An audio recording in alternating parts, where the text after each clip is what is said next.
ইনকিলাব মঞ্চের আহ্বায়ক ও ঢাকা ৮ আসনের সম্ভাব্য স্বতন্ত্র প্রার্থী শরীফ ওসমান হাদীকে উন্নত চিকিৎসার জন্য বিদেশে নেয়ার প্রস্তুতি চলছে। রোববার ১৪ ডিসেম্বর তার চিকিৎসা সংক্রান্ত মেডিকেল বোর্ডের বৈঠকে বিদেশে নেয়ার সম্ভাবনা নিয়ে আলোচনা করা হয়েছে। তবে চিকিৎসা সূত্রে জানা গেছে তার শারীরিক অবস্থা এখনও অপরিবর্তিত এবং অত্যন্ত আশঙ্কাজনক।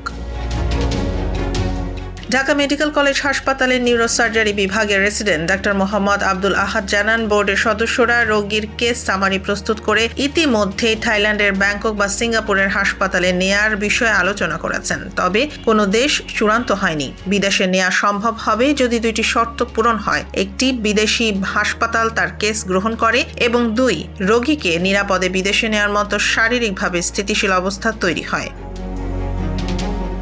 এর আগে ১২ ডিসেম্বর রাজধানীর পুরানা পল্টনের বক্স কালভার্ট রোডে চলন্ত রিকশায় থাকা অবস্থায় ওসমান হাদীকে মাথায় গুলি করে দুর্বৃত্তরা পালিয়ে যায়।